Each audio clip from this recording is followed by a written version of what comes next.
Hello and welcome to a brand new episode of the Daily Debate. My name is Ahmed Nader, and tonight we are going to focus on the infrastructure projects that were implemented and were carried out under the tenure of His Excellency President Abdel Fattah al-Sisi over the past few years, and to be looking for the future of the infrastructure and the development in Egypt in general, and more specifically in the green technology and the technological development, but on the environmentally friendly basis. And I am honored to be having with me in the studio for tonight to be focusing on such an important topic for the future of the country, especially in the new republic, is Engineer Mohamed Azzam, the entrepreneurship and the digital and technological transformation expert. Thank you very much for being with us tonight. Always pleasure and honor being with you. Thank you so much. The pleasure is all mine. We will be starting straight away, first of all, with the top stories for today that took place on Thursday through the presidential activities of His Excellency President Abdel Fattah al-Sisi, as President al-Sisi and the American Senate delegation probed the situation in the Gaza Strip within the framework of the ongoing consultations between Egypt and the United States in light of the latest developments in the Gaza Strip. The two sides renewed the rejection of trials to displace the Palestinians from the lands and called on exerting the utmost efforts to calm the situation in the whole Middle East region with the aim of fixing the pillars of security and stability. Presidential spokesman Ahmed Fahmy said that the meeting took place within the framework of the ongoing consultations between Egypt and the United States at various levels in light of the latest developments in the Gaza Strip.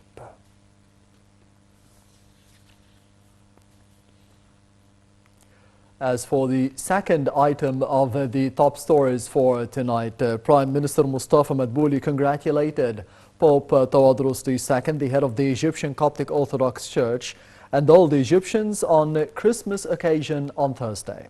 Madbouli visited the headquarters of the Cathedral of St. Mark in Abbasiyya, where he congratulated Pope Tawadros II on the occasion of celebrations of Christmas.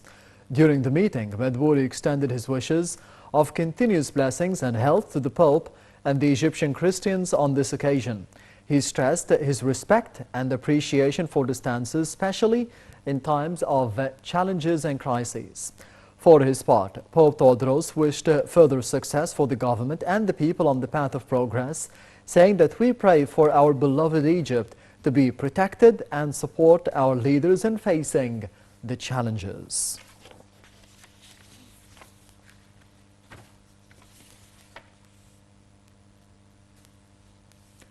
And we will be starting the daily debate for tonight with the main report and the main topic for today, the infrastructure in the country and how to be developing such an important field for the new republic, but in a friendly way for the environment. We'll be having more details in the upcoming reports, so stay tuned.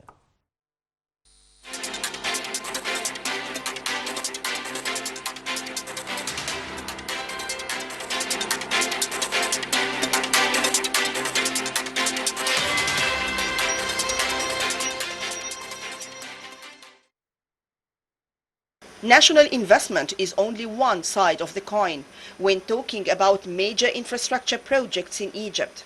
When it comes to inward investment, the Sovereign Fund of Egypt, the TSFE, was established in 2018 to create a favorable landscape for public and private partnerships that maximizes the value and efficiency of sustainable development. Egypt is accompanied with TSFE joining around 18 other sovereign funds worldwide to form the One Planet initiative. One of the most pioneering steps the Egyptian government has taken to support green infrastructure is in its issuance of sovereign green bonds in 2020. Egypt was the first country in the MENA region to take this step. Renewable energy green infrastructure projects, Bemban Solar Park is now among the largest solar power installations in the world. As a country with expanses of undeveloped land combined with high wind speeds and an average of more than 9 hours of sunshine every day, Egypt is well positioned to power its green infrastructure with equally green energy. For example, Bimban Solar Park in 2015, Egypt launched its feed-in tariff for renewable energy. This encouraged the development of the Bimban Solar Park near Aswan in the Western Desert. Completed in 2019, the 37 square kilometer park was established through a multi-stakeholder public-private partnership, including eBird and IFC, among other international financial institutions. As British International Investment reports, Bimban is now among the largest solar power installations in the world, comprising a total of 32 solar plants and 4 substations with up to 1.65 gigawatt capacity.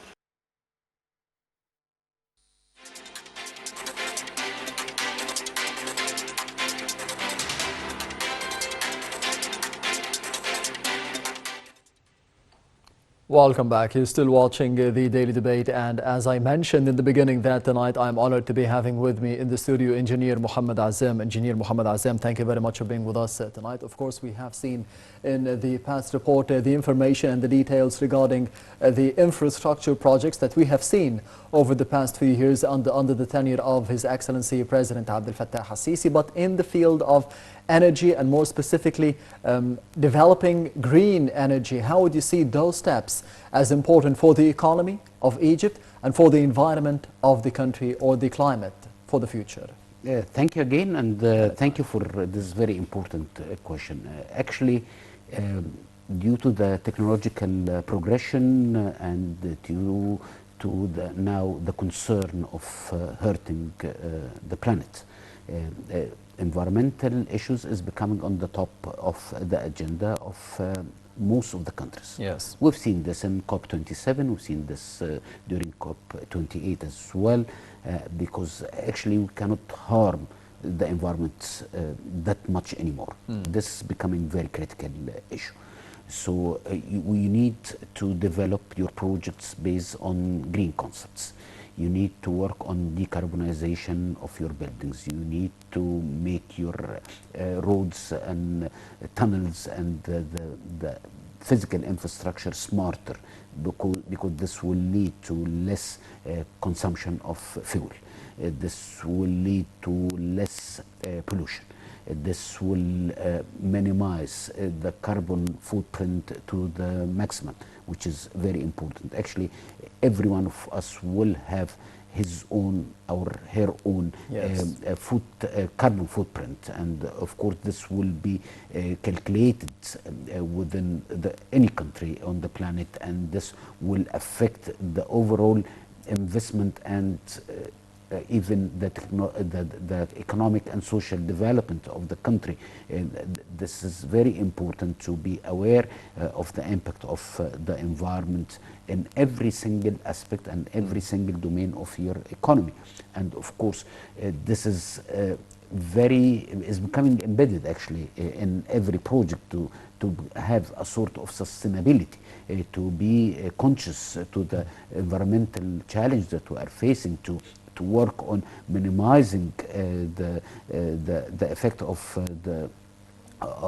your projects on the environment. Actually, technology always a key or a cornerstone in achieving all our sustainable development goals, and this is very important to have this in mind in the design phase, even before the implementation phase of any project. Because before the fourth industrial revolution, we were actually designing products to consume. And now we are designing products to recycle, actually, to reuse. And this is, well, of course, this will have will give a boost to many different technological domains, including material science, including technology related to the production, technology related to the product itself. So the technology is all there. If we are keen to sustain our business, and we are keen to not harming the environment anymore, or addressing the challenges which is actually giving us very great obstacles towards having a real development on the planet. So this is not an easy task, and of course technology will always play a critical role in achieving such objectives. Yes, the COP27 and the COP28, both of them were held in the Middle East. The COP27 in Sharm el-Sheikh here in Egypt in November of 2022. And of course, in the past year, the COP28 was held in Dubai in the United Arab Emirates. What does this say to the entire world about the region, about the Middle East, that we are interested in, as you mentioned, decreasing the carbon footprint for every citizen, for every Egyptian citizen, for every Emirati citizen, for every citizen living in the Middle East in general, and more specifically in the Arab states? What does this say about the intentions of the governments in both Egypt and the United Arab Emirates towards this important topic for the future? This is, I think, the message here is, even if you are a developing country, you are very conscious about the environment, and you will never progress your development plans, or you are not even not considering such impact on the with respect to environment, even if you are not a developed country. Yes. Even for developing countries like Egypt, like United Arab Emirates, like the rest of our region, we are keen in our vision toward 2030 is to be sustainable. If you look at Egypt 2030, environmental factor or pillar is very clear, and it's very it's actually embedded in every single economic and social activity. So if you are thinking of having the green bonds, if you're having more I would say incentives for green projects, you are actually helping entrepreneurs and startups to invest and to create more innovations, but under one condition, that is sustainable, or are sustainable projects and services.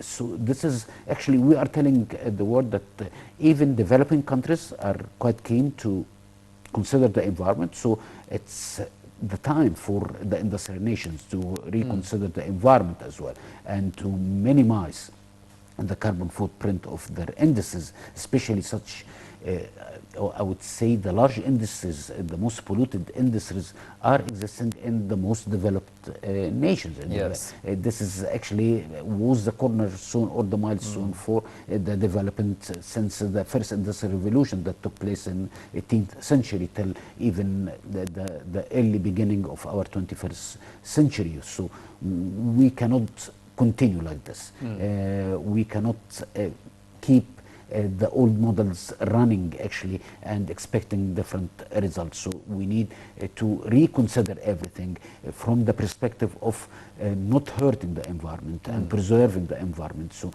this will lead to another inflection point when it comes to material science, to using high tech to reduce the power consumption, to have smart buildings, to have smart hospitals, smart schools, smart infrastructure, smart cities. This, of course, will minimize the impact of such industries, because such industries are quite polluting industries on the environment. And also you need to reconsider your practices as individuals, as citizens. When it comes to environment, we need to be more conscious about the environmental effects. Yes. And of course, this is we need a green mindset for everyone of us. And also we need to work as the global economy actually needs to work to have a sort of green transformation for the most polluted industries. We need to have less dependency on fossil fuel, as for example, to have a larger portion of our fuel consumption based on renewable energy and sustainable source of energy. And of course, we're talking here about opportunity actually for innovation. Yes. This, it could billions and billions of, even trillions, actually almost $2 trillion that could be invested in this area to have more sustainable industries and communities all over the world. Yes, to be having smart cities, smart schools, smart hospitals, how would you see the steps that were already taken under the tenure of President Assisi in the past 9 or 10 years towards this goal to be having everything smarter? And of course, is this benefiting the economy or the environment or both for Egypt? Actually both, because you cannot use outdated concepts anymore. Yes. And of course, if you look at the fourth generation cities that has been there or have been there all over Egypt, like the new administrative capital, the new Alamein, they are totally smart cities. And of course, the steps that have been taken by the government for digital transformation, this of course it has a great impact actually on the environment, because you are not making people to commute to get the service, and now the service you get it over your mobile phone or over an app, and of course without exerting effort and using polluted commuting services, and of course this reflects in more saving. Actually, I was privileged to be part of a panel in COP27 talking about how GovTech could help the environment, and by using artificial intelligence and governmental services, or what's called the government to citizen or government to business services, this would save like 44 billion US dollars all over the world. And this kind of money, the saving, could be re-injected in more projects related to the citizen, such as the educational projects, like the healthcare programs. So this is one part. If you are just intensifying the usage of artificial intelligence in government services, this would save billions and billions of dollars all over the world. So it's becoming, everything is becoming connected actually. Everything is connected and everything is affecting each other. And of course, you've seen now a great portion of our energy portfolio here in Egypt, for example, coming from renewable energy. Yes. Including wind, including solar, including, and now Egypt, I would say it will take the lead in the domain of green hydrogen. We've seen a lot of projects that will take place in Suez Canal economic zone. This, of course, this green hydrogen would be an inflection point in the history of mankind with respect to the energy, because it will give you more sustainable, more greener source of fuel and a source of energy. And of course, you need energy all the time to progress. You cannot have economic or social development without consuming energy. And having such portion, we are talking here about almost 40 or 40+% of our portfolio coming from renewable energy. That means that we are very keen, and we are very aware of the importance of using renewable energy, a new source of energy, more sustainable source of energies, and become having such blend of energy sources within your portfolio. This will actually give a very important message to the investment community all over the world, that this country, Egypt, could be a global player when it comes to renewable energy. And of course, this will help you to overcome the disturbance and the disruption happened in the energy supply chain all over the world due to the war in Ukraine, and recently the war in Gaza Strip. So this is an area that you can excel. You'll be coming, or you'll be one of the most important providers of such kind of sustainable energy, at least to the region and to Europe as well. You've mentioned a very important term, which is the GovTech. Of course, the technological services that are used for the governmental services. How do you think, and how would you assess what happened here in Egypt over the past 9 or 10 years in this field to be, of course, saving energy, saving time, saving money, saving effort for the citizen and for the government as well. You've mentioned that $44 billion could be saved globally. But what is the share of Egypt and what is the share of the Egyptian citizen, and how can we be improving that in 2024 as, of course, we are at the beginning of it? This is also another very important question. Yes. Actually, if we're talking here about the holistic approach of digital transformation. By having this kind of digital transformation, you don't need to print papers. You don't need to transfer documents. You don't need to use something that could hurt the environment when it comes to pollution or massive usage of power or electricity, for example. And according to the World Bank report, actually Egypt has been progressed from being a country that providing electronic services or e-government to another level, which is called the digital transformation. And now we are talking here about the GovTech. GovTech, actually, the citizen and the business owners are becoming co-creator of value. And you are considering their feedback all the time. It's not a one-way communication now, it's a two-way communication. So if you are using, for example, Digital Egypt platform to get a certificate or having any kind of service that you need out of the 168 services that are available now. Actually, if you submit your feedback, this will be handled by AI engine to analyze your feedback, to analyze your remarks.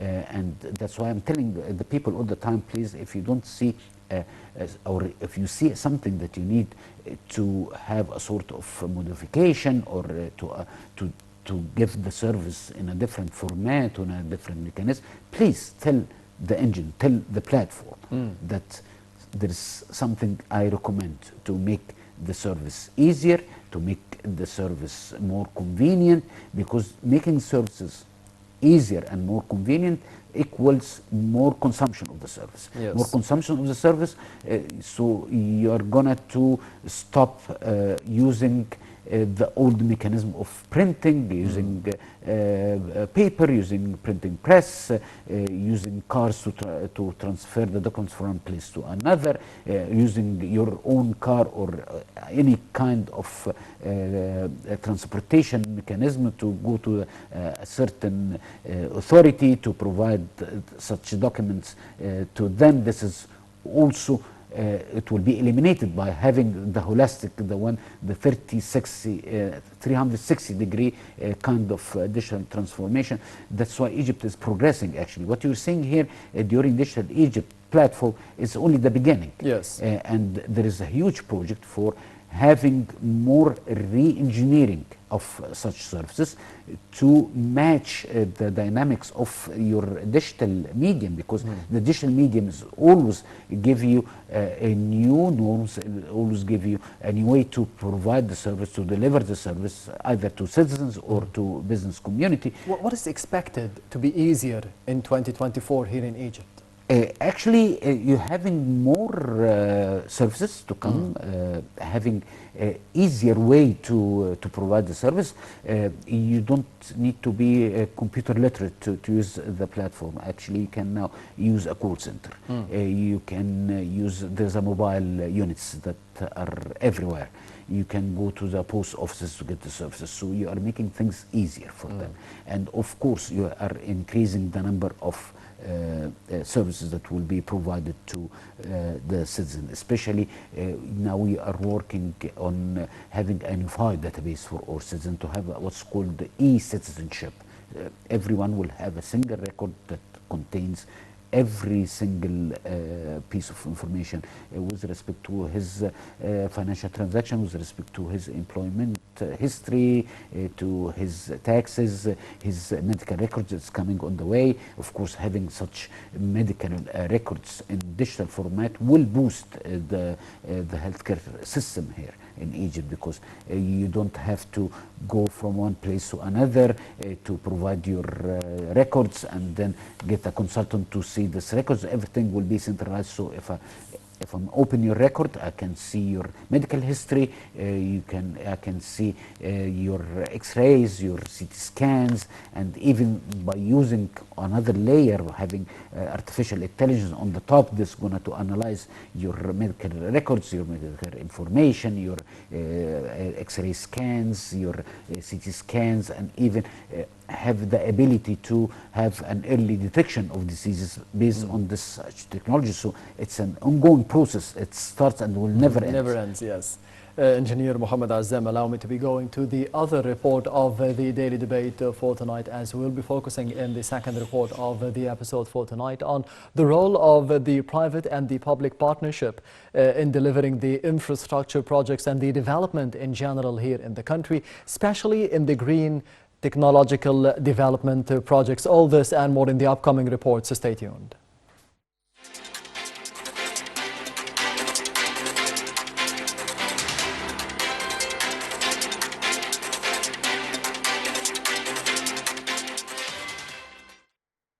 Egypt is leading the world in developing strategies to create sustainable green infrastructure.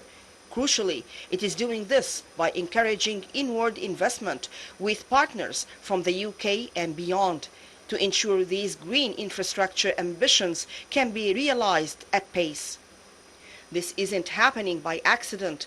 It has been brought about by decisive leadership and an inspired approach to public-private partnerships, particularly but not limited to Egypt's energy diversification plan, known as the 2035 Integrated Sustainable Energy Strategy.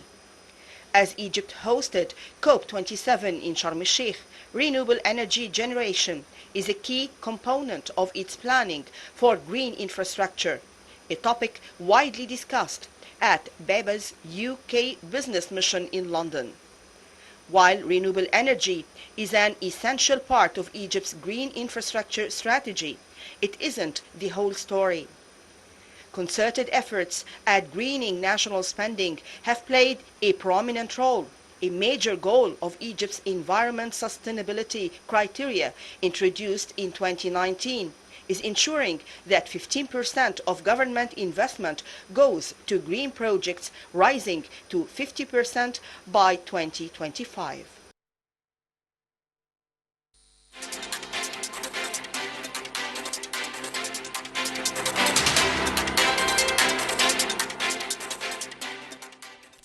Welcome back. You're still watching the Daily Debate, and I am honored to be having with me in the studio for tonight Engineer Mohamed Azzam. Of course, we did speak before the report about the practices of the government, about the GovTech, about the development that we have had here in the field of technology, digital transformation, green energy, renewable energy. But on the other hand, one important factor or one important player is the citizen himself or herself. How would you see the practices of the citizen as important as the practices of the government or the initiatives of the government or the efforts of the government to be making things better on both the economic and the environmental levels for the country?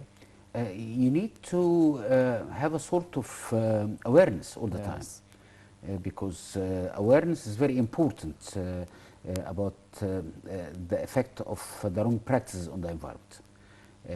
And of course, you need to avail more services and to citizens to make life easier for them. And this is the role of technology. It's always actually giving us a kind of better life all the time, because it's easing everything.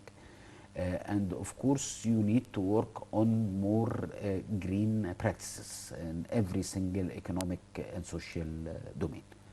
For example, if we're talking about here the agriculture sector, for example, you need to use technology for agriculture extension to overcome the shortage of the current agriculture extension human beings that or experts that you need to have more sensors in your fields for having precise agriculture practices that will lead to smart irrigation system, to have precise irrigation system.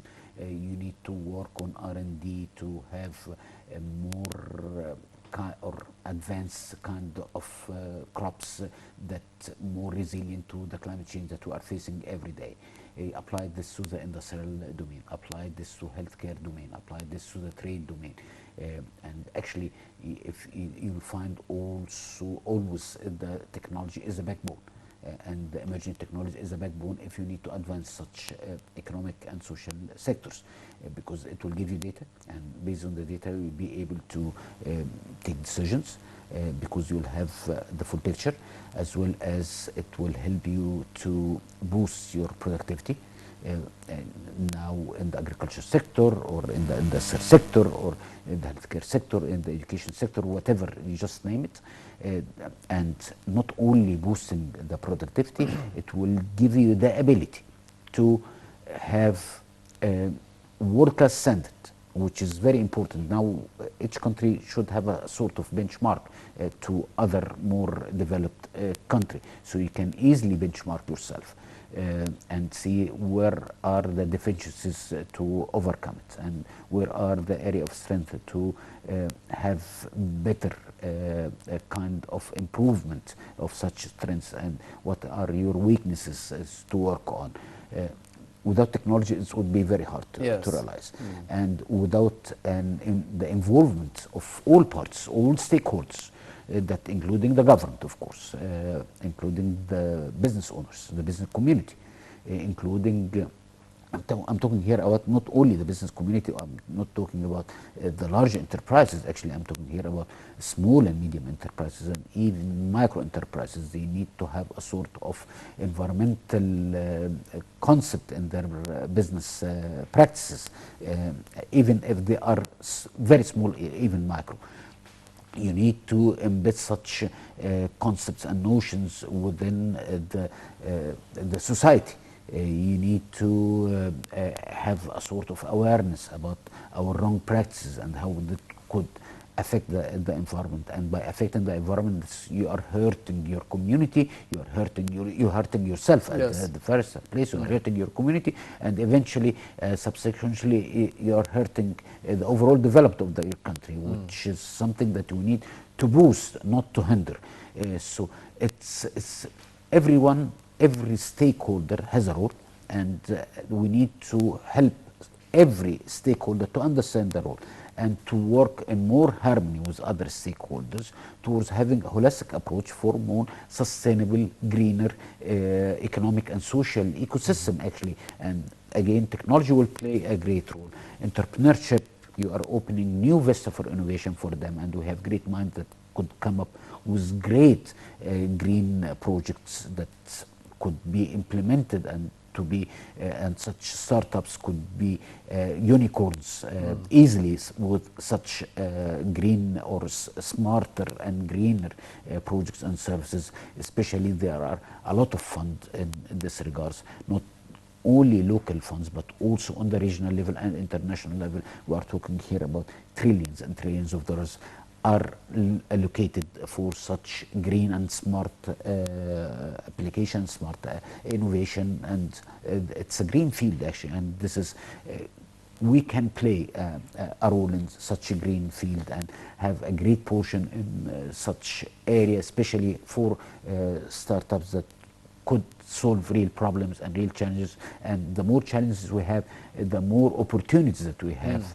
actually to innovate. And innovation is always based on challenges, and solving such challenges with something of sound impact, socially, economically, and of course environmentally. Yes, and this leads us to a very important topic, which is the small and medium enterprises here in the country, and of course the support that was given by the political leadership under President Assisi in terms of at least finance in the past couple of years for the youth, for the young men, for the young women, having ideas in different fields to be having a better economy, a better environment, a better social standards for the Egyptian citizens. How would you see the importance of the support given by the government, by the political leadership to the youth or to whoever has a good idea for the benefit of the country? On the other hand, the ideas themselves, how would you assess them in terms of having a better future for the Egyptian economy, for the Egyptian living standards for the citizen in general? Personally, I'm a believer in small and medium enterprises because they are the backbone of any economy. Actually, they are representing more than 50% of the global GDP and almost the same percentage for employment.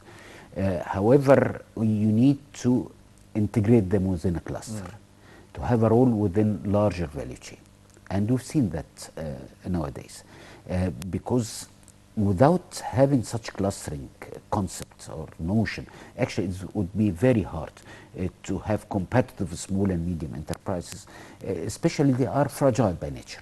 They are small. They cannot compete with large companies. But we need to have innovation in the concept of integrating them within the value chain, to have a specific role within the value chain, to help them to produce quality products and services, because quality is not a matter of option anymore.